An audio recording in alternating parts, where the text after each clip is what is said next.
अस्सलाम वालेकुम नाजरीन, इमरान याकूब खान साहब के साथ व्यू पॉइंट से मैं हूँ ज़ैनब जतोई। नाजरीन, प्रोग्राम के आगाज़ में बात करेंगे उर्दन के शाह अब्दुल्ला दोम ने पाकिस्तान का दौरा किया है। 2 रोज़ा दौरा था और ऐसे में कुछ MOU पर भी साइन हुए हैं। ये कहा जा रहा है कि आला सतही मुलाकातें हुई हैं जो पाकिस्तान के लिए आगे जाके काफ़ी ज़्यादा मुस्बत इम्पैक्ट जो है वो पाकिस्तान की इकॉनमी और दीगर मामलात पर डाल सकती हैं। और ऐसे में पाकिस्तान ने भी भरपूर तरीके से शाह अब्दुल्ला का इस्तकबाल किया और उनको आला तरीन सिविल अवार्ड से भी नवाजा है।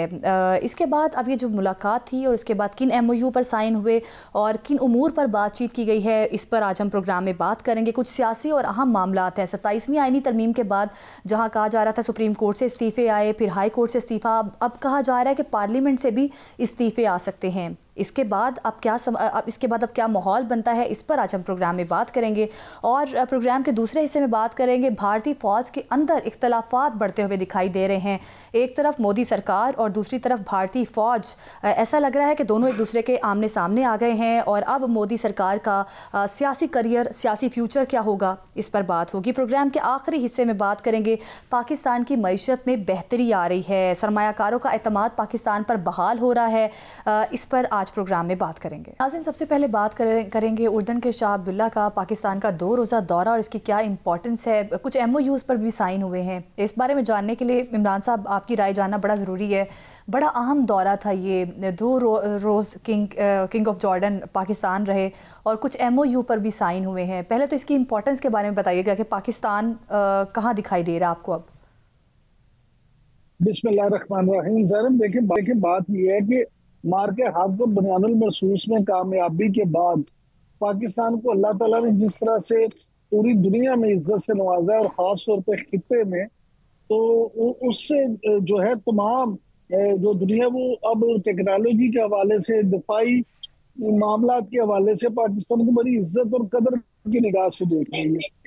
तो अगर हम खास तौर पे शाह अब्दुल्ला दोम के इस दौरे की बात करें तो उसमें भी आप ये देखें कि यहाँ पे जो MOU साइन हुए हैं वो अब इंशाल्लाह ताला आपको मुस्तकबिल करीब में उन पे अमली जामा पहनाता भी आप उसमें को देखेंगे और उसमें आपको महसूस होगा कि अब अरब ममालिक, मिडल ईस्ट में खास तौर पे इसराइल के हवाले से अगर हम बात करें तो तमाम मुस्लिम ममालिक जो है उनकी नजरें पाकिस्तान पे है और वो अपने दिफा के लिए ये जरूरी समझते हैं कि उनको पाकिस्तान का ताउन हासिल हो, पाकिस्तानी टेक्नोलॉजी से वो फायदा उठाएं, अपने मुल्क के दिफा मजबूत करने के लिए पाक फौज जो है उससे वो उसकी खिदमात हासिल करें और ट्रेनिंग दें। तो ये सारी जो चीजें हैं ये अब इंशाल्लाह ताला आपको होती हुई नजर आएंगी। इस सारी सूरत हाल पर बात करेंगे। हमारे साथ मौजूद हैं इख्तियार वली खान साहब, जो कि कोऑर्डिनेटर वज़ीर आज़म भी हैं। इख्तियार वली खान साहब, बहुत शुक्रिया आपके वक्त का। हमने देखा 27वीं आईनी तरमीम के बाद कुछ बड़ी सियासी तब्दीलियां भी रोनुमा हुई और ये भी कहा जा रहा है आपके सुप्रीम कोर्ट, हाई कोर्ट में इस्तीफ़े बड़े बड़े जजेस ने दिए और अब ये कहा जा रहा है कि पार्लियामेंट से भी इस्तीफ़े आ सकते हैं। तो ये अब जो एक नया सिलसिला चल निकला है कि इस्तीफ़े आ रहे हैं और ये लम्हा फ़िक्रिया नहीं है, किस तरह से देख रहे हैं आप? बिस्मिल्लाहिर्रहमानिर्रहीम। बहुत शुक्रिया ज़ैनब। कोई इस्तीफे जो है ना ऐसे कोई नहीं आएंगे पार्लियामेंट से, और अगर आ जाएं तो उनके इस्तीफों को पहले भी हमने देखा है और हमने डील किया है। और जो अदलिया से इस्तीफे हैं तो मेरे ख्याल में फील हो रहा है, इनके इस्तीफों से फील हो रहा है कि वो जजेस जो अपनी ऑब्जर्वेशन लगाने के बड़े शौकीन थे, ऑब्जर्वेशन अपनी टीवी स्क्रीन पर ब्रेकिंग न्यूज के तौर पर चलाने वाले जो शौकीन थे, ऐसे जजों की अगर वो इस्तीफे दे तो मेरे ख्याल में अदलिया बेहतर पोजीशन पर चली जाएगी। जो आपकी रेटिंग है, मैं हैरान हूं, ये इतने इतने मतलब अच्छे लोग हैं तो ये दुनिया भर में हमारी रेटिंग 141वें नंबर पे फिर क्यों है? अगर माशाल्लाह इतने अच्छे जजेस हमारे पास हैं और हमारी अदलिया इतनी इंडिपेंडेंस उनकी है और वो इतने मजे से वो काम कर रहे थे इंसाफ की फराहमी का, तो फिर ये हमारा नंबर रेटिंग में दुनिया भर में 141वां क्यों है? और ये दिन ब दिन क्यों अच्छा, बढ़ता जा रहा है हमारा ये नंबर? इख्तियार वाली खान साहब, गुजारिश ये है कि किसी भी मुआशरे में कोई भी मुआशरा जब तरक्की करता है तो इकट्ठे ही तरक्की करता है, तमाम शोबे ही तरक्की की तरफ गामजन होते हैं। और अगर वो किसी भी शोबे में इन्हितात आता है, मुआशरा गिरावट में जाता है, तो तमाम शोबे ही गिरावट में जाते हैं। आमतौर पे तो यही देखा गया है। एक तो इस पे अपनी राय का इजहार करते हैं, दूसरा फरमा रहे थे कि पार्लियामेंट तक सिलसिला नहीं जाएगा। आप ही की पार्टी के सीनियर रहनुमा है ख्वाजा साद रफीक साहब, वो तो कहते हैं ये सिलसिला यहाँ नहीं रुकेगा, पार्लियामेंट तक भी जाएगा। तो हम आपकी बात पे यकीन करें या ख्वाजा साहब का सच मान लें? इवन स्पीकर पंजाब असेंबली ने भी कहा है, उन्होंने भी यही बात कही है। कुछ ऐसे ख्यालात हैं उनके भी। ख्वाजा साद रफीक साहब की बात को सच मान लें। मैं तो एक कारकुन आदमी हूँ, मैं अपना तबसरा ही आपको दे सकता हूँ। पाकिस्तान तहरीक इंसाफ के जो लोग हैं वो उनको इक्तिदार की, असम्बलियों से तनख्वाहों की, मराद की इतनी लत पड़ चुकी है कि मैं उनको बड़े करीब से जानता हूँ। वो कभी भी नहीं छोड़ेंगे इस चीज को। वो तो ऐसे ही है जैसे मक्खियां गुड़ पर बैठी हुई हैं, उन्होंने कभी उठना ही नहीं है। दूसरी बात जो बात है ये इस्तीफों की, तो जजेस के जो इस्तीफे आ गए ये इतने ही है। ये अगर एक दो और भी आते हैं तो नहीं आने चाहिए। अव्वल तो मैं कहता हूँ नहीं आने चाहिए, लेकिन अगर आते हैं तो सत बिस्मिल्लाह आ जाएं। ये जब भी आप निज़ाम बदलने की कोशिश करेंगे, जब भी आप रीडायरेक्शन की कोशिश करेंगे और आप उसके लिए स्टेप अप करेंगे। देखें, मुझे फील्ड मार्शल आसिम मुनीर साहब की वो बात बड़ी अच्छी लगी। आपको भी बीइंग स्टेटमेंट इमरान याकूब साहब बड़ी वो अच्छी लगती होगी, जब उन्होंने कहा था कि पाकिस्तान को अब सॉफ्ट स्टेट से हार्ड स्टेट बनना होगा। सॉफ्ट स्टेट से हार्ड स्टेट तक सफर जो है वो हमने 1 साल में मुकम्मल किया। अब आपने देखा होगा 2-3 दिन पहले जब 27वीं आईनी तरमीम पास हुई तो वजीर आजम ने खिताब में कहा कि अब हम हार्ड स्टेट से एक स्ट्रॉन्ग स्टेट की तरफ मूव करेंगे। वही लेगेसी है, वही प्रोग्राम है, वही विजन है। अब इंडिपेंडेंस ऑफ जुडिशरी पर अपने कितने क्वेश्चन मार्क्स हैं ये आपको भी पता है, मुझे भी पता है। वो कौन सी आजाद अदलिया होती है जो वर्दी में बैठे हुए जर्नल को आइन में तरमीम का इख्तियार देती है? ये कौन सी आजाद अदलिया थी जिसने कहा कि नवाज शरीफ को डिस्क्वालीफाई किया तो हमारी तो 2 साल की मेहनत जाया हो जाएगी, इनको उड़ा दो, माँ और बेटी दोनों को, बाप और बेटी दोनों, मरियम नवाज और नवाज शरीफ को।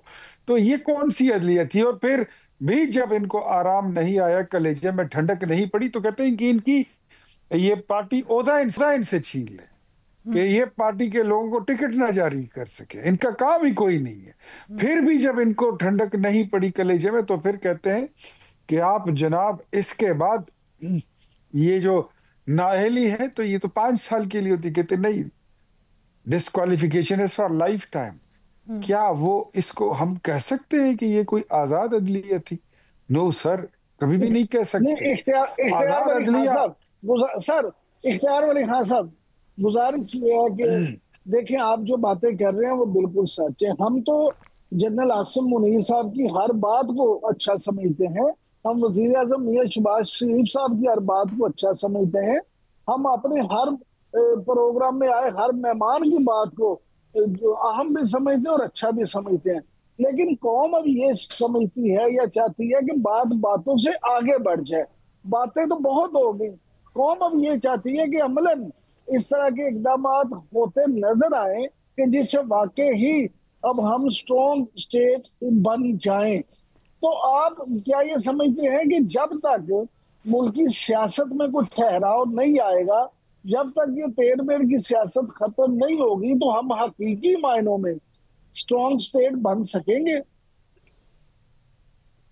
मेरे ख्याल में गुज़श्ता 1 साल में जो फैसले उठाए गए हैं नेशनली इंटरनेशनली, वो सारी चीजें जो हैं वो आशारी आपके मुस्बत हो चुके हैं। आप देख लीजिए कि वजीर आजम शहबाज शरीफ ने आज आपके तकरीबन कोई 850 अरब रुपए के कर्जे वो रीपे हो गए हैं। कर्जों में आपकी जो इंटरनेशनल कर्जे जाते हैं उसमें कमी आ रही है। वो अपने पेट पर पत्थर बांध कर चीजों को कंट्रोल किया जा रहा है। आप देख लीजिए कि आपके जो टैक्स पेयर्स की तादाद है वो बढ़ रही है। जितनी टैक्स कलेक्शन आपकी इस बार हुई है, शायद मेरे ख्याल में ये आपका रिकॉर्ड है। स्टॉक एक्सचेंज पाकिस्तान की तारीख का इस वक्त बुलंद तरीन सतह पर, ऐसी सतह पर कि जिसको हम 20-22 हजार से हमने टेक ओवर किया था इमरान खान की हुकूमत में, आज वो लाखों में चल रहा है। आज ये सारे आशारिये जो हैं वो आपको बता रहे हैं, कल तक आपके साथ कोई दुनिया का कोई एक मुल्क बैठने के लिए तैयार नहीं था। आज से आप 4-5 साल के 3 साल पहले देखें, कौन आपके साथ 2022 में कोई एक मुल्क आपके साथ सफारती ताल्लुक नहीं बनाना चाहता था। आज तो कोई आ रहा है, कोई जा रहा है, दूसरे मुल्कों के पार्लियामेंट में पाकिस्तान जिंदाबाद के नारे लग रहे हैं। आज अमेरिका का प्रेसिडेंट आपके वजीर आजम को माइक सेट करके देता है। ये आज आपकी पोजीशन चेंज हो गई है, इन्वेस्टमेंट आ रही है, नए एमओयू साइन हो रहे हैं, कारखाने आबाद होंगे, चिमनियों से धुआं निकलेगा, कारखाने चलेंगे। टेररिज्म के खिलाफ हमारी पॉलिसी क्या होगी? वो जो कभी कभी आके डी चौक में बैठकर आपकी हुकूमत को ब्लैकमेल करती थी, आपकी मीडिया को ब्लैकमेल करती थी, जुडिशरी को ब्लैकमेल करती थी, आज आप सोच सकते हैं कि कोई पाकिस्तान के किसी इदारे को ब्लैकमेल कर सकता है? नो वे। आज तो ऐसी कोई सिचुएशन है कोई शक नहीं है कि मुआशी लिहाज से हमने हमारे इशारियां मुस्बत आए हैं। इख्तियार वली खान साहब, 27वीं आईनी तरमीम को लेकर हमने देखा कि वकला की जानिब से भी काफ़ी तनकीद की गई है। कुछ जजेस थे जिन्होंने इस्तीफ़े भी दिए और अब पार्लियामेंट की भी कहा जा रहा है कि पार्लियामेंट से भी इस्तीफ़े आ सकते हैं। तो ऐसा लग रहा है कि बहुत सारे लोगों ने इसको उस तरह से पॉजिटिव नहीं लिया जिस तरह से लेना चाहिए था, क्योंकि बहुत से लोग ये भी कह रहे हैं कि तो ये तो जमहूरी मुल्क में ऐसा नहीं होना चाहिए था और डेमोक्रेसी की डेफिनेशन ये नहीं है, ये नहीं कहती। तो आप समझते हैं कि इतनी तनकीद के बाद 27वीं आईनी तरमीम का आना और उससे आप समझते हैं कि कोई बहुत बड़ा इम्पैक्ट जो है वो मुल्क पर क्रिएट हो सकता है या हम डाल सकते हैं? क्योंकि अब तो एहतजाज भी अपोजिशन कह रही है हम करेंगे, तो अगर एहतजाज अपोजिशन करती है तो क्या आप इजाजत देंगे? हाँ जी, बिल्कुल देंगे। मैंने आपसे पहले पीटीआई के एक दोस्त को कहा, मैंने कहा अगर आप क्लाशनकोफ लहरा के नहीं आएंगे, आप G3 उठाकर नहीं आएंगे, आप पेट्रोल बम लेकर नहीं आएंगे, तो हम आपको फैसिलिटेट करेंगे, आपको जलसे के लिए जगह देंगे, आपको पानी देंगे, आपको प्रोटेक्शन देंगे, डेमोक्रेटिक राइट एक्सरसाइज करें, बिल्कुल आए। अच्छा, एक बात मैं आपको बताऊं, इमरान याकूब साहब हमारे बीच में बैठे हैं, ज़ैनब, और इमरान साहब हमारे इस मुल्क के बड़े कोहना मश्क सहाफ़ी हैं, एक लंबे अरसे से मैं इनको जानता हूं और इनकी बड़ी कंट्रीब्यूशन है पाकिस्तान में। आप देखिए कि माजी में हमारी पार्लियामेंट ने जो कानून साजी का अमल है उसको, इस राइट को इतना ज्यादा कोई खातिर ख्वाह एक्सरसाइज नहीं किया। अब जब पार्लियामेंट ने अपना जो राइट ऑफ लेजिस्लेशन है उसको एक्सरसाइज करना शुरू कर दिया है, तो मैं इस बात पे कायल हूं and I am very much clear कि पार्लियामेंट का वाहिद जो बुनियादी काम है, जो कोर रिस्पॉन्सिबिलिटी है उसकी, वो लेजिस्लेशन करना है। और लेजिस्लेशन जो है वो कभी गलत नहीं होती, और अगर गलत होगी भी ना तो वो यूं रिवर्स हो जाती है, उसको टर्न डाउन कर दिया जाता है, उसको रिवर्स कर लेते हैं। लेकिन जो पार्लियामेंट का काम है वो कानून साजी करना है, उनको करने दें। जो सुप्रीम कोर्ट है उसका काम है उस कानून, बनाए गए कानून की तशरीह करना, उनको करने दें। ये छोटो मोटो एक्शन जो है ये तो मतलब इसका कोई फायदा था? ठीक है, पार्लियामेंट का काम यकीनी तौर पे कानून साजी करना है। इख्तियार वली खान कोऑर्डिनेटर वजीर आज़म हमारे साथ मौजूद थे, हमें बता भी रहे थे। बहुत शुक्रिया आपका इख्तियार वली खान साहब। नाजरीन, अभी वक्त हुआ एक शॉर्ट ब्रेक का। ब्रेक के बाद बात करेंगे, भारतीय चीफ ऑफ डिफेंस स्टाफ ने मोदी का मेक इन इंडिया ख्वाब चकनाचूर कर दिया है, इस पर बात करेंगे। Stay with.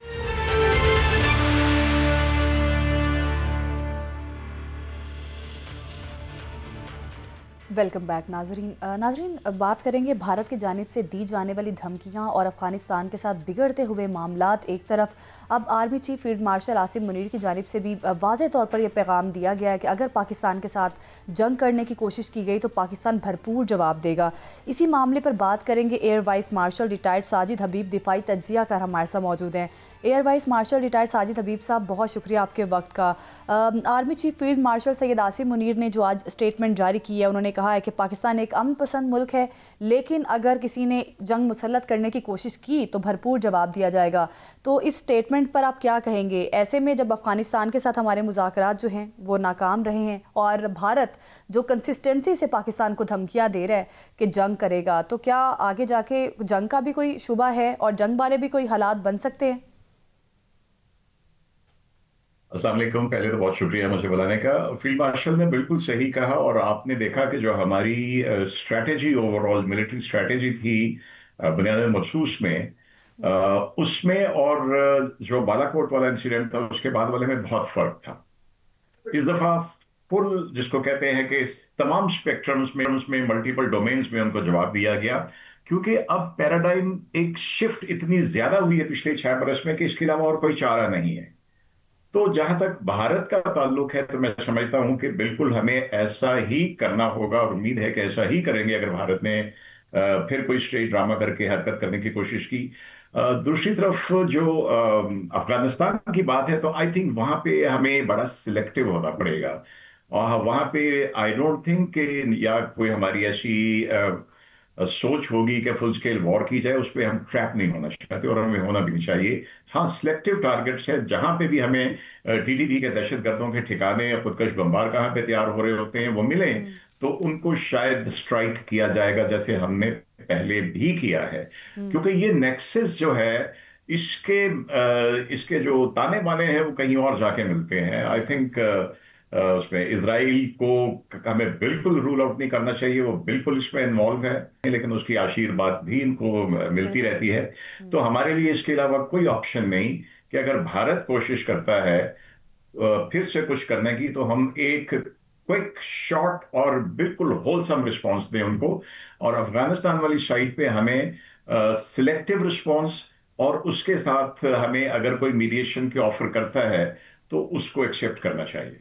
अच्छा सर, ये भी बताइएगा, भारतीय चीफ ऑफ डिफेंस स्टाफ ने भारतीय दिफाई सनत पर अदम एतमाद का इजहार किया है। वैसे भी भारतीय फौज में वक्त पर असलहा न मिलने के हवाले से काफ़ी शिकायत आ रही थी, तो अनिल चौहान के इस बयान पर मोदी का जो मेक इन इंडिया का ख्वाब है वो तो चकनाचूर हो गया है। इस पर आपकी क्या राय है? हाँ, बिल्कुल सही कह रही हैं। ये बिल्कुल एक मुसलसल ये उनकी जो मिलिट्री उनके फोर्सेस के सबरा है सीडीएसएफ की तरफ से ये कहा जाता रहा है कि बहुत सी चीजों में उनको डिले हुआ है। उसमें उनके आप जो वो इंडिया इंडिजिनसली जो प्रोड्यूस कर रहा है जहाज तेजा, उसके बारे में बात कर लें। मैं तो ये कहूंगा कि ये जो इन्होंने एक कॉन्सेप्ट या डॉक्ट्रिन अपना चेंज किया था तकरीबन 2004-05 में, जिसको ये कोल्ड स्टार्ट डॉक्ट्रिन कहते हैं, जिसके तहत ही एक ड्रामा करके तो आपने फौरी तौर पे पाकिस्तान को एक पनिशमेंट स्ट्राइक करनी है, सर्जिकल स्ट्राइक करनी है थोड़ी सी ग्राउंड के ऊपर, मैक्सिमम एयर के ऊपर। उसके हिसाब से जो उनके प्लान थे वो तो 20 बरस हो गए, वो अभी तक पूरे नहीं हुए।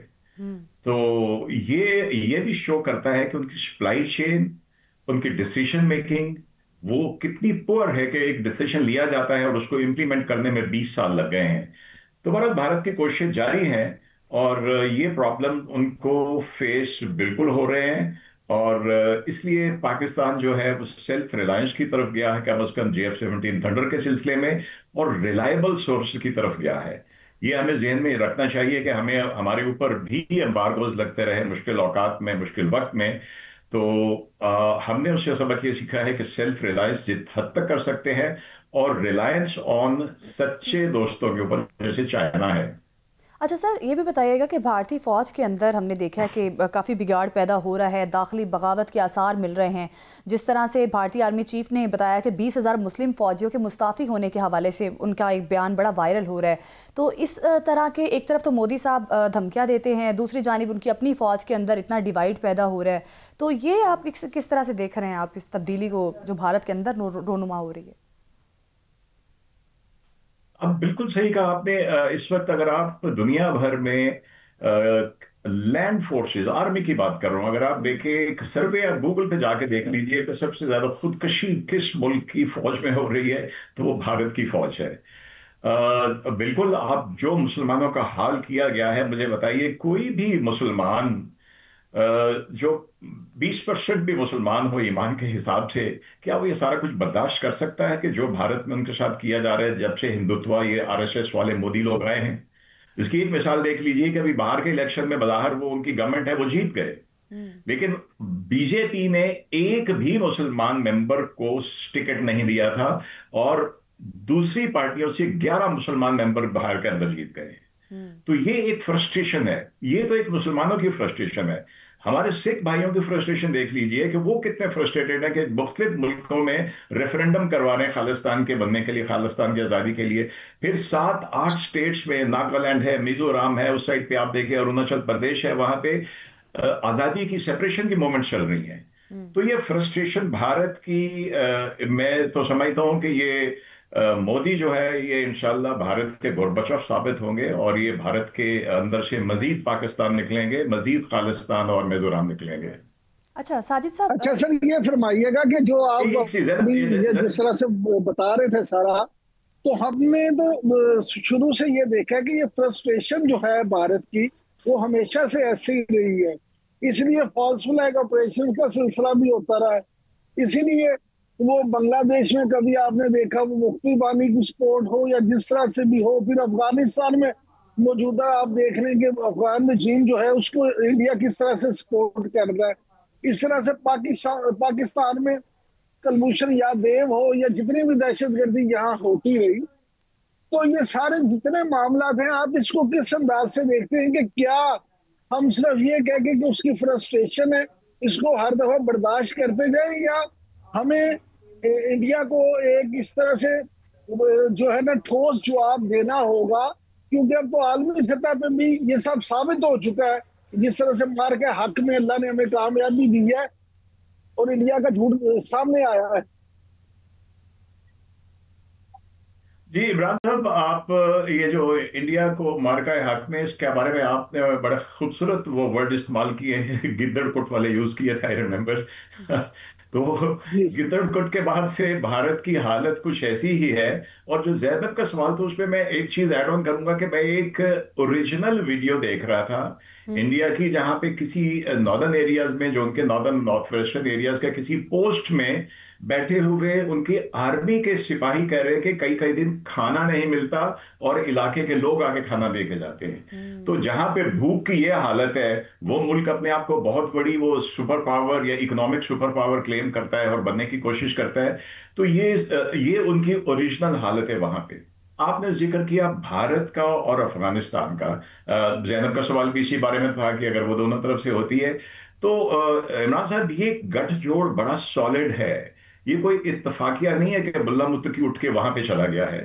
अगर आप देखें कि जब गाजा के ऊपर जुल्म सितम और इवन वेस्टर्न मुल्कों में बड़े बड़े इज्तिमा और जुलूस निकल रहे थे इजराइल की एट्रॉसिटीज के खिलाफ, हालांकि उसको जब तक उसके माई बाप उसके सर पे कायम है, नेतन्याहू को फर्क नहीं पड़ता, लेकिन सारी दुनिया जब उसके खिलाफ थी तो एक मुल्क उसके साथ खड़ा था, वो भारत था।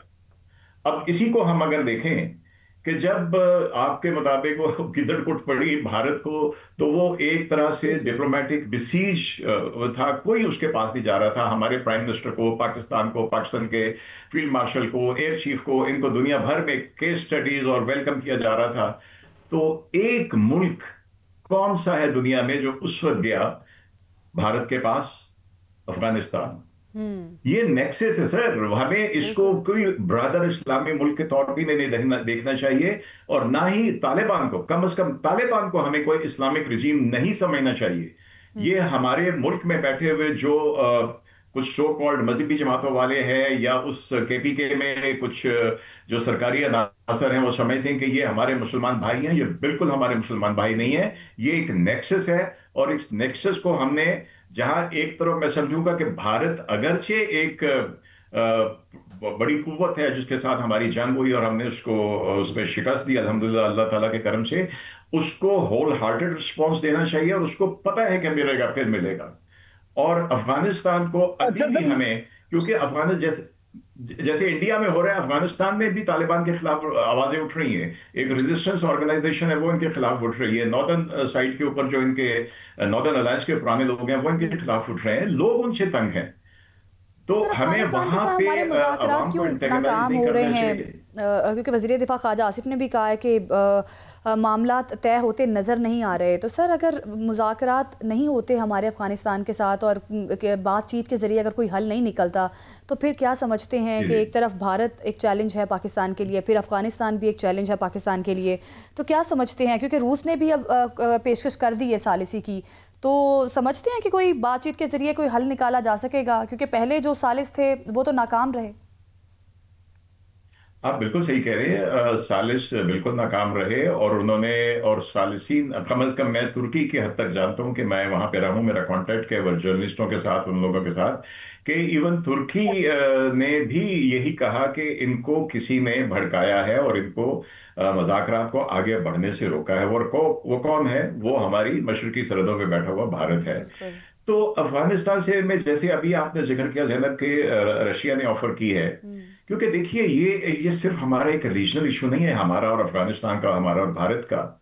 ये दो ग्लोबल जो ग्रुप्स हैं, आप समझ लीजिए, एक अमेरिका और उसके एलाइज हैं और दूसरी तरफ चाइना है। It's again in my opinion it's almost a bilat, जिसको कहते हैं बाइपोलर वर्ल्ड है, अभी भी बन रही है, आहिस्ता आहिस्ता बन रही है, जिसमें चाइना और रशिया बड़े क्लोज है और उसके साथ और भी कंट्री शामिल हैं, उसके साथ कोरिया है, उसके साथ पाकिस्तान अगर समझाया जाए तो उनके साथ है।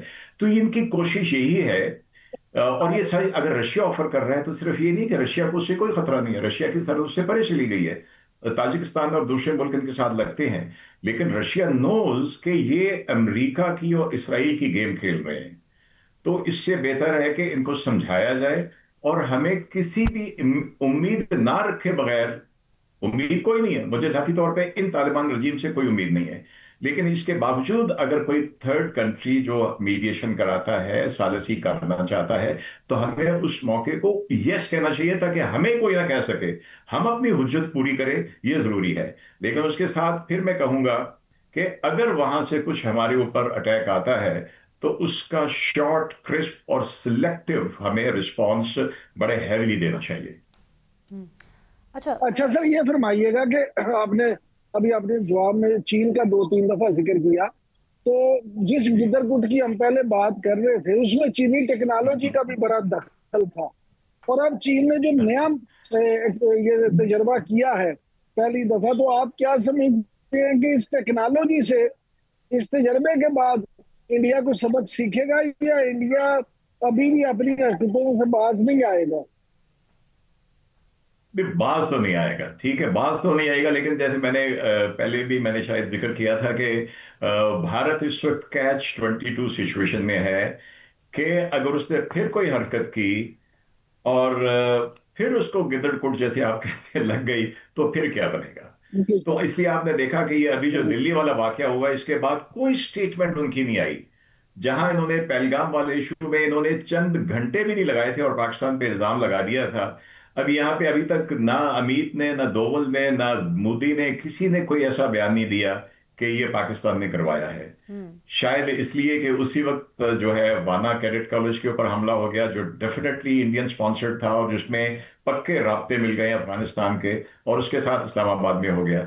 लेकिन देयर इज कम अज कम उनको ये सोचना पड़ेगा कुछ करने से पहले कि पाकिस्तान का रिस्पॉन्स, जैसे फील्ड मार्शल ने भी कहा और जैसे हम समझते हैं कि होना चाहिए, बड़ा हार्ड हिटिंग होगा। अच्छा सर, इस्लामाबाद हमले के बाद तो जो सहूलतकार थे उन्होंने सारी कहानी बयान भी कर दी कि किस तरह से अफगानिस्तान से और फिर अफगानिस्तान से कैसे इंडिया से डांडे मिलते हैं। बस ये ना तो चोर फड़े भी जाते थे, कुलभूषण हो या ये लोग हो या वो मल्लाह हो, ये पकड़े जाते हैं, लेकिन ढीठ हैं, लगे रहेंगे। तो हमारा काम है कि इनको पकड़ते रहें और इनको सजा देते रहें। अच्छा सर, अमरीकी जरीदे ने एक रिपोर्ट शाया की है जिसमें कहा गया है कि आरएसएस अमरीकी कांग्रेस पर असर डालने के लिए लॉबिंग कर रही है। रिपोर्ट में यह भी कहा गया है कि आरएसएस की सरगर्मियां फाशिस्ट तस्खीस बदलने की कोशिश है। इस पर आप क्या कहेंगे? आपने बिल्कुल सही कहा, मैंने भी ये खबर पढ़ी है कि आरएसएस जो है लॉबिंग कर रही है वहां पे, और मेरे ख्याल में कि इनको साथ जोइश लॉबीज का, जायनिस्ट लॉबीज का और जो इनके हैं मोसाद वाले, वो भी शायद इनकी हेल्प करेंगे आरएसएस को। लेकिन इस एट द सेम टाइम मैं समझता हूँ कि अमेरिकन एस्टेब्लिशमेंट में कुछ इतनी ज्यादा फेवर इनको मिलेगी नहीं, क्योंकि देखिए कि अमेरिका और कनाडा ऑफिशियली वो इन पे ऊपर इल्जाम लगा चुके हैं। जैसे अमेरिका में इन्होंने खालिस्तान मूवमेंट के जो सदर हैं गुरप्रीत सिंह, उनके ऊपर उनको कत्ल करने की साजिश की, कनाडा में किया इन्होंने। तो मैं नहीं समझता कि इनको गवर्नमेंट के लेवल के ऊपर कोई इनको होल हार्टेड सपोर्ट मिलेगी। दूसरी लॉबीज इनको हेल्प कर सकती हैं, जायनिस्ट लॉबी हेल्प कर सकती है, और दैट इज ओनली कनेक्शन जो आई सी, जो मैं समझता हूँ। अच्छा सर, ये अपनी सर जैसे आपने खुद जिक्र किया कि इनको यहूदी लॉबी जो है वो हेल्प कर सकती है, और सर मोसाद और रा का जो ताल्लुक है और जो शराकतदारी है वो तो किसी से भी ढकी छुपी बात नहीं है। तो आप क्या ये नहीं समझते कि ये जो भारत फंडिंग कर रहे हैं आरएसएस के जरिए, असल में इसके पीछे रा और मोसाद ही है? इमरान साहब बिल्कुल ठीक कहा आपने। मैं तो कह रहा हूं कि ये, अगर आप याद करें कि ये अगस्त 2021 में जब तालिबान की हुकूमत, इन्होंने टेक ओवर कर लिया, हुकूमत बन गई इनकी, और इनको टेक ओवर करने दिया गया, किसने करने दिया? कौन सा असला छोड़ के गया? किसने जाते जाते अपनी जो प्लांटेड हुकूमत थी अफगानिस्तान में उसको बचाने की कोशिश नहीं की? अशरफ गनी की या जो भी थे उस वक्त, किसने बचाने की कोशिश नहीं की, छोड़ गए। तो अगर आपको याद हो कि जो उस वक्त इनका, ये 15 अगस्त गालबन 2021 की बात है जब इन्होंने टेक ओवर किया, और इनका जो रेप वहां पे बैठा हुआ था, क्या उसका नाम था, सोहेल शाहीन, कतर में बैठा हुआ था। वो स्टेट चैनल है इजराइल का, कान टीवी, उसके ऊपर जाता है और वहां पे उनके ये 18 अगस्त को 3 दिन बाद वो उनको कहता है कि हम इजराइल से नॉर्मलाइजेशन की बात करने को तैयार हैं। वो तो जब शोर मचा तो फिर पता, उसने कहा ओ मुझे नहीं पता था, मैं स्टेट चैनल टीवी पे। भाई आप छोड़ो कौन से चैनल पे गए, आपने कहा है कि हम इजराइल से। और फिर क्या हुआ उसके बाद?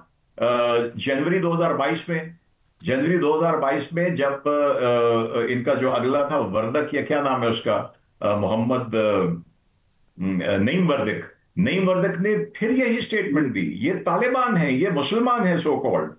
तो भाई ये मुसलमान नहीं है, भारत मुनाफिकीन सर है। अपने ही तो झूठे प्रोपेगेंडे में खुद फंसता हुआ चला जा रहा है, और भारत की जानिब से जिस धमकियां पाकिस्तान को दी जा रही हैं, पाकिस्तान ने अपना क्लियर स्टांस रखा है कि अगर भारत कोई मिस एडवेंचर करेगा तो पाकिस्तान जवाब देगा।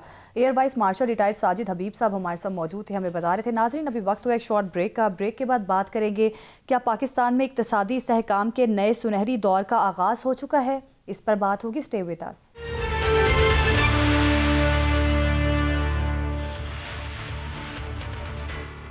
वेलकम बैक नाजरीन। पाकिस्तान की मईशत बेहतरी की तरफ गामजन है। एक ट्रस्ट डेफिसिट था पहले, वो भी ख़त्म होता नज़र आ रहा है। सरमायाकारों का एतमाद पाकिस्तान के लिए बहाल हो रहा है, और मुआशी इस्लाहात पाकिस्तान की जानिब से की गई हैं जो पाकिस्तान के लिए काफ़ी मुस्बत होती दिखाई दे रही हैं। इसी पर बात करेंगे। हारून शरीफ माहिर मुआशियात हमारे साथ मौजूद हैं। हारून साहब बहुत शुक्रिया आपके वक्त का। आलमी जरीदे ब्लूमबर्ग के मुताबिक पाकिस्तान के डॉलर बॉन्ड्स की कदर में इजाफा हुआ और ये जारी रहने का भी इम्कान है, इसको आप किस तरह से देख रहे हैं? जी देखिए, जो डॉलर बॉन्ड्स हैं पाकिस्तान का, क्योंकि जो इन्वेस्टर्स का एक रिस्क की परसेप्शन होती है वो बहुत हाई थी। अब काफी वजूहात से वो रिस्क पाकिस्तान का कम होता दिखाई दे रहा है। एक तो आईएमएफ का प्रोग्राम ऑन ट्रैक है, इसके बाद पाकिस्तान के अंदर एक ओवरऑल जो फियर था, ऑल्दो ब्लूमबर्ग ने उसको इंडिकेट किया है कि आपकी जो नेबर्स के साथ कॉन्फ्लिक्ट है वो एक फियर है, लेकिन अब उसके भी काफ़ी असरात कम दिखाई दे रहे हैं। इसके अलावा जो कुछ जनरल स्टेबिलिटी के साइंस हैं और डिप्लोमेटिक एंड के ऊपर तल्लुकात बढ़े हैं, तो इन सब चीज़ों की वजह से जो हमारा बॉन्ड होता है बेसिकली तो कर्ज है, लेकिन फाइनेंशियल मार्केट के अंदर उसके ऊपर जो यूएस टी बिल का रेट होता है उससे 2-2.5% ऊपर चल रहा होता है। अब ये इसके अंदर कोई 24% की कमी आई है। इसका मतलब है कि ओवरऑल एक ट्रस्ट बढ़ा है और लोगों का इंटरेस्ट पाकिस्तान की जो कैपेसिटी है रीपे करने में वो ज्यादा बेहतर हुआ है। फिर कुछ रेटिंग में भी बेहतरी आई पिछले दिनों में। तो ये सारे फैक्टर मिला के इसका हमें फायदा ये होता है कि अब अगर पाकिस्तान ने बॉन्ड मार्केट से मजीद पैसे रेज करने हो यूरो बॉन्ड के थ्रू, तो वो उसके लिए इन्वेस्टर्स का इंटरेस्ट भी अच्छा होगा और गालिबन हमें रेट भी बेहतर मिल पाएगा। अच्छा सर। अच्छा हारून साहब, आपने अभी आईएमएफ का जिक्र किया, ये फरमाइएगा कि आपको क्या लगता है कि ये हमारा प्रोग्राम जो है आईएमएफ के साथ वाकई ही आखिरी प्रोग्राम होगा, या अभी मैशत को बेहतर करने के लिए हमें मजीद प्रोग्राम IMF के साथ लेना पड़ेगा? जी, एक अहम सवाल है। हमारा असेसमेंट, मेरा और कुछ और इकोनॉमिस्ट्स का, वो ये है कि पाकिस्तान के इकोनॉमी के ढांचे में कोई फंडामेंटल तब्दीलियां नहीं आई हैं और पाकिस्तान की एक्सपोर्ट उतनी नहीं बढ़ पाई जितनी एक्सपेक्टेड थी। इसकी वजह से अगर हम IMF प्रोग्राम ख़त्म करते हैं तो बैरूनी अदायगियों के ऊपर प्रेशर फिर से बढ़ना शुरू हो जाएगा, क्योंकि आबादी बहुत है, प्रोडक्शन कम है, इंडस्ट्री एक्सपैंड नहीं की जितनी करनी चाहिए थी, तो फिर हमें नेट इंपोर्ट करना पड़ता है लोगों की ज़रूरियात पूरी करने के लिए। मेरा नहीं ख्याल कि अगर इकोनॉमी के ढांचे में कुछ फंडामेंटल चेंजेस नहीं आती तो हमारे लिए ये इस प्रोग्राम के बाद फौरन IMF के साइकिल से निकलना गालिबन इतना आसान नहीं होगा। अच्छा सर, अच्छा सर, इकोनॉमी का ये जो ढांचा है, इसमें जो फंडामेंटल चेंजेस का आप जिक्र कर रहे हैं, जरा ये प्लीज बता दें कि वो चेंजेस क्या है और वो कैसे आ सकती है? कि पहले तो ढांचे को समझे। देखिए, इकोनॉमी का ढांचा ये है कि उसमें 60% कंट्रीब्यूशन सर्विसेज की है। सर्विसेज के अंदर ट्रेडिंग है, शॉप्स हैं, होटलिंग है, रियल एस्टेट है। ये 60% की हमारी इकोनॉमी को बनाता है। इसके बाद जो बाकी 20-20% है वो ज़राअत और इंडस्ट्री है। लेकिन जो सर्विसेज भी हैं उसके अंदर IT के अलावा कुछ एक्सपोर्टेबल नहीं है। तो हमारी जो मेन ढांचे के अंदर, जिसको हम ट्विन डेफिसिट कहते हैं, पहला डेफिसिट तो ये है कि हम इंपोर्ट ज्यादा करते हैं, एक्सपोर्ट कम करते हैं। तो एक तो ये फंडामेंटल चेंज है कि ऐसी चीजों को इंसेंटिव किया जाए, चाहे सर्विसेज हो चाहे मैन्युफैक्चरिंग हो, जो एक्सपोर्टेबल हो। दूसरा यह है कि जो एक्सपोर्टेबल भी हो उसकी वैल्यू ज्यादा हो। कपड़ा बेचने की बजाय अगर आप स्टिच्ड गारमेंट्स बेचें तो वैल्यू बढ़ती है। कॉटन बेचने की बजाय इसी तरह अगर आप वैल्यू ऐड कर लें, ज़राअत की चीज़ों में चीज़ बनाना शुरू कर दें, तो ये ढांचे में तब्दीलियां दो, एक तो एक्सपोर्टेबल चीज़ें, दूसरा वैल्यू एडेड चीज़ें, तीसरी ऐसी इंडस्ट्री जो नौकरियां क्रिएट करे। जब तक ये तीन चीज़ें चेंज नहीं होंगी तो हमारा वो गैप जो है एक्सटर्नल फाइनेंस का, वो ठीक नहीं हो पाएगा, चाहे रिमिटेंस आती रहे। दूसरा तरीका यह है कि मैसिव फॉरेन डायरेक्ट इन्वेस्टमेंट आए, वो अभी पूरी दुनिया में अंडर प्रेशर है। इस वजह से मैं कह रहा हूं कि जब तक हम इसको चेंज नहीं करेंगे, ये चेंज कैसे होगा? पॉलिसी शिफ्ट करनी पड़ेगी, प्रोटेक्शन रोकनी पड़ेगी। जो सेक्टर जहां हमारा कंपैरेटिव एडवांटेज है कॉस्ट का, उनको हमें तरजीह देनी पड़ेगी, और जिनको प्रोटेक्ट कर रहे हैं और जिनको हम सब्सिडीज दे रहे हैं वो रोकना पड़ेगा। बिल्कुल सर, कुछ इस्लाहात पर काम करना बड़ा ज़रूरी है। इंटरनेशनली भी हमने देखा है कि इकॉनमी में बड़ी तब्दीलियां रूनुमा हो रही हैं। एक रिपोर्ट के मुताबिक चीन की खुफिया सोने की खरीदारियों से आलमी बिलियन मार्केट में रिकॉर्ड इजाफा हुआ है। खबर यह है कि इमसाल चीन की खरीदारी बाज़ाब्ता दादोशुमार से 10 गुना ज़्यादा हो सकती है। इस पर आप क्या कहेंगे? जी, इस वक्त जो ग्लोबल कंपटीशन है, खास तौर पे अमेरिका और चीन का, इस वक्त वो रिसोर्सेज को, प्रेशस मिनरल्स को, और ऑयल एंड गैस के रिजर्व्स को टारगेट कर रहे हैं। चीन के पास जो सरप्लस डॉलर पड़े हुए हैं वो बहुत सारे अमेरिकन ट्रेजरी बिल्स में हैं, लेकिन चीन अपना जो है इन्हिसार उसको डाइवर्सिफाई कर रहा है। इसी तरह वो सोना खरीद रहे हैं, डिफरेंट दुनिया के बैंक्स के अंदर उसको रिजर्व्स में रखा जा रहा है, क्योंकि फ्यूचर में देयर इज ए फियर के, जिसको हम कहते हैं कि जो ओवरऑल मल्टीपोलर सिस्टम के अंदर जो टेंशन्स बढ़ रही हैं, खास तौर पे ट्रेड वॉर जो अमेरिका और चीन की है, उसमें जीतेगा वही जिसके पास इकोनॉमिक मसल ज्यादा मजबूत होगा। तो इस वक्त जो रिसोर्सेज पे कंट्रोल की एक जंग जारी है, और चीन जो है वो भी, और अमेरिका भी, जैसे आपने देखा हो कि वो पाकिस्तान में भी माइंस एंड मिनरल्स पर जोर दे रहा है, ऑयल के वो एक्सप्लोरेशन में इंटरेस्ट दे रहा है। तो ये पूरी दुनिया के अंदर अब एक तब्दीली आती दिखाई दे रही है, क्योंकि अब एक पावर नहीं रह गई है। चीन को रोकना मुश्किल है, अच्छा, लेकिन चीन की जो है ओवरऑल स्ट्रेटजी वो मजबूत दिखाई देती है। अच्छा हारून साहब, आप फिर क्या समझते हैं कि सोना मजीद महंगा होता आपको नजर आ रहा है? जी, ये डिमांड सप्लाई की गेम है। देखिए, अगर एक बंदा खरीद रहा है तो दूसरा बेच भी रहा है। इट ऑल डिपेंड्स कि किस खित्ते में क्या हो रहा है। लेकिन जनरली जब देखें आप, दो तीन ट्रेंड्स देखिए। दुनिया की मईशत जो है वो ग्रो नहीं कर रही उस स्पीड से जिसमें वो बाइज्जत अपॉर्चुनिटीज सबके लिए क्रिएट कर सके। खास तौर पे ट्रेडिशनल बड़ी इकोनॉमी की, जापान की, अमेरिका की, यूरोपियन यूनियन की। ग्रोथ एशिया में है। एशिया अगर खरीदारी यहाँ ज्यादा कर रहा है तो यहां पर फिर गोल्ड की प्राइसेस ऊपर जाती दिखाई देती है नेचुरली, कमोडिटीज की। लेकिन आप, ये बहुत एक इंपॉर्टेंट फैक्टर है इकोनॉमीज का इस वक्त ग्लोबल, ये जो शिफ्ट आ रहा है उसके अंदर 5-6 ममालिक जो अब अगले 10 टॉप इकोनॉमीज में होंगे वो एशिया के होंगे, जिसके अंदर चीन होगा, हिंदुस्तान होगा, इंडोनेशिया होगा, कोरिया होगा, जापान होगा। एक जमाना था कि टॉप 10 में 9 ममालिक वेस्ट के हुआ करते थे। इस शिफ्ट को पाकिस्तान को बड़ा केयरफुली समझने की जरूरत है कि हम अपना इन्हिसार किस तरह बढ़ा सकते हैं और यहां से कैसे फ्यूचर में फायदा ले सकते हैं। अच्छा सर, ठीक है, इंटरनेशनली तो ये बड़ा शिफ्ट सामने आ रहा है। अब अगर हम इंटरनल अपने मुल्क के मामलात की बात करें तो वज़ीर आज़म शहबाज शरीफ की जानिब से कहा गया है कि मुल्क को मुआशी मुश्किलात से निकालने के लिए हमें कुछ मुआशी इस्लाहात पर काम करना होगा। सर, आपके नज़दीक क्या समझते हैं, क्या मुआशी इस्लाहात करने चाहिए पाकिस्तान को? ये पाकिस्तान को 4-5 फंडामेंटल चेंजेस जिसके ऊपर बहुत लिखा भी गया है, एनालिसिस भी है। एक तो हमें सबसे पहले अपनी इंडस्ट्रियल और इकोनॉमिक रिवाइवल के लिए 4 या 5 सेक्टर्स पिक करने हैं जिनको हम समझते हैं कि फ्यूचर में ये तेजी से ग्रो करेंगे। इंफॉर्मेशन टेक्नोलॉजी है, वो हमारा एक सेक्टर है क्योंकि अब बाकी जगह पर इंजीनियरिंग की कॉस्ट बढ़ गई है। ज़राअत है, वो हमारा एक विनर हो सकता है। वैल्यू एडेड टेक्सटाइल है, वो हमारा विनर हो सकता है। स्पोर्टिंग गुड्स है, सर्जिकल। हम अगर 3-4 इनको हम कहते हैं कंपैरेटिव, जहां अल्लाह ने हमें कंपैरेटिव एडवांटेज दिया है। इन सेक्टर्स को तेजी से ग्रो करने के लिए एक तो उनके लिए फाइनेंसिंग की जरूरत है, दूसरा उसके टेक्नोलॉजी ट्रांसफर के लिए इंसेंटिव क्रिएट करने की जरूरत है ताकि हम उनको तेजी से ग्रो कर सकें।